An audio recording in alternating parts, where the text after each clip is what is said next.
keeper is the most important position in Rematch because it's literally what stands in the way of the other team scoring goals. So I'm gonna give you every possible tip to save more shots and become the ultimate defender. Let's get it.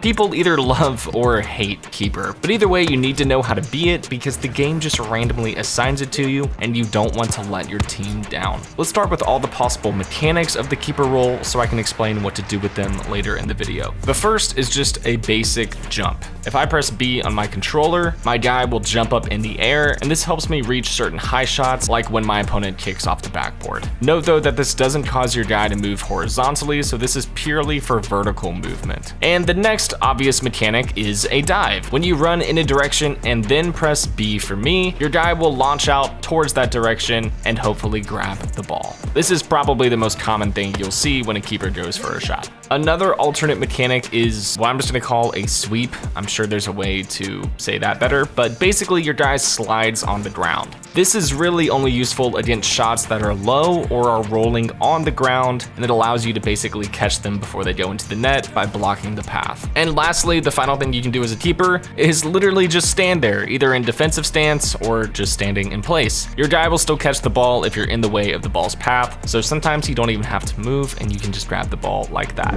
So now that we know all the core mechanics, what should you choose to do and when?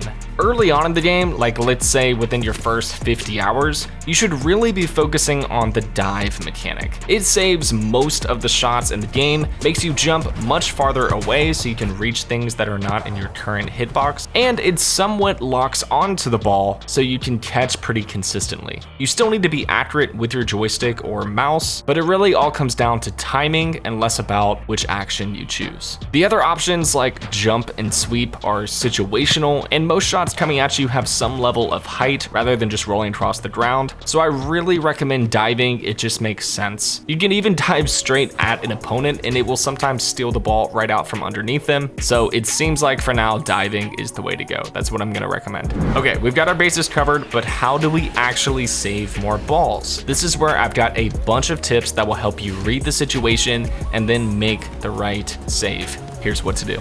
The first thing that if you're gonna take away one thing from this video, I think this is the most important. Keeping is all about timing, which really is all about not panicking. Most goals go in the net when the keeper panics and just jumps at the wrong time because they know someone is shooting or about to shoot. It's really easy to panic, but you have to fight that instinct because being a good keeper is all about reading the shot before you dive rather than just guessing way too early and giving up an open net. Keeping is ultimately about fighting your panic instinct. Be smart and stay patient. The other most common area goalies make the most mistakes in is when the ball gets hit off the backboard. Most new goalies panic dive in that situation and leave the net wide open for an easy shot. So here's the best tip I can give you on how to know if your opponent is hitting off the backboard and then how to read where the ball is going as a goalie. Okay, here's what to do. As soon as your opponent kicks the ball, something will happen. You will either see a blue arrow on the ground, it looks like this, or you will not see it at all. If you see that arrow on the ground, it means they are hitting off the backboard, and this is where the ball will land. If you don't see it, then they're shooting on net immediately, so you need to be predicting where that ball is going and then diving right then and there. But I want you to build an instinct, almost subconsciously, that when you see that arrow, you know it's backboard, and you sit in net and you wait, and when it doesn't appear, you dive right after they kick it and you read the shot angle. But another really important note here, as soon as I see the arrow, I like to run towards that spot and catch the ball off the backboard to prevent a second attack. So basically you're preventing like a rebound. This is situational, but trust me, that blue arrow is one of the most underrated tricks. Look for it and then go to that spot and prevent the double tap.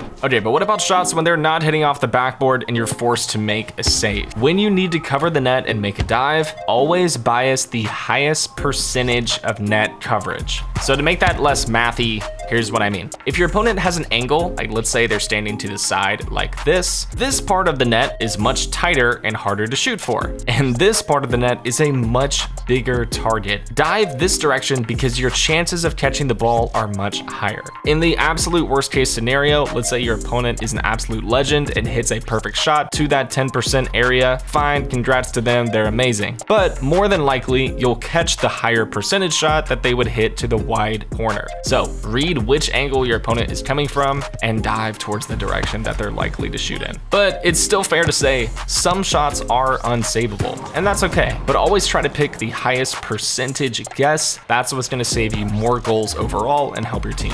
And as a final note for saving shots, please don't be afraid to be an active keeper and cut off angles before they happen. You're not tied to the box, and as you play more, you'll see when it's best to move out and get involved. The keeper generally has priority on the ball. So if you dive at it, even if your opponent kicks in that moment, the keeper wins the 50-50 and they get to catch the ball even though the opponent is shooting at the same time. So use that to your advantage and cut off angles before they happen. Sometimes the best save is one where the opponent didn't even get a chance to shoot. That will come with time and hours of experience, but for now, apply those previous tips I gave you, and let's move on to the next section. Now you've got some tips on how to save more shots, but let me show you what you should be doing after you have the ball. Believe it or not, this is just as important as saving goals. The first thing many people don't realize is that you have immunity after catching the ball, as indicated by this shrinking ring around you. While this ring is up, no one can take the ball from you, so use your time wisely. You don't just have to kick it away immediately. Of course, watch your time because eventually it does run up, but in general, it's plenty to set up a good pass. Note though, if you catch a ball outside of the box, or if you just walk outside of the box after you have possession, you lose your immunity.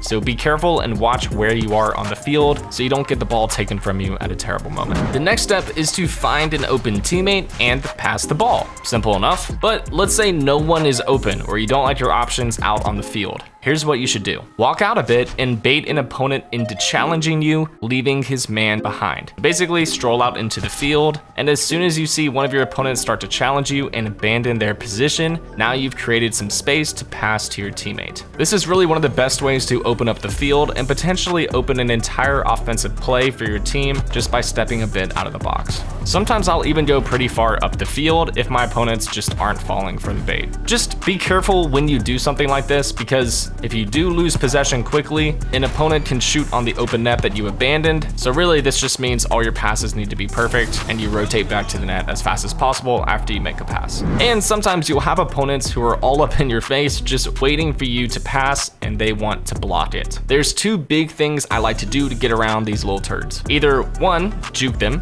and create space of your own, or a more simpler method, use the throw button rather than a kick pass to toss it over their heads. I don't see this utilized enough, and it's a really easy way to just lob the ball over their heads. Just know that when you choose to throw the ball rather than kick it, your distance won't go as far, so you're probably gonna wanna go for short passes here. All right, one final tip before strategies, it's really easy. Just never pass the ball out of your own goal. That actually counts as a goal for the other team because in theory, you kicked it into your own net, so always pass outside of your goal box. That's all. Now let me cover a couple important strategies for you as keeper. Sometimes as keeper, you will win possession when the other team has overcommitted. So let's say like 2 or 3 opponents have challenged too far into the field and you've managed to get the ball ahead of them as keeper. What I like to do in these scenarios is just take the ball back out as fast as possible. There's nothing wrong with having a teammate rotate in to become keeper while you become a striker if that's what's going to benefit your team in the moment. I've actually scored a lot of goals using this method, so look out for it whenever you notice that you've caught a ball and your opponents are behind you as the keeper. Kind of specific, I know, but trust me, it can lead to incredible opportunities. And the last thing I want to touch on is a big strategy that you should be implementing more often. Often the best thing that your team can be doing when they're under pressure is to pass back to the keeper and reset the play entirely. At low levels, I really don't see this enough at all, but if you watch high-ranked gameplay,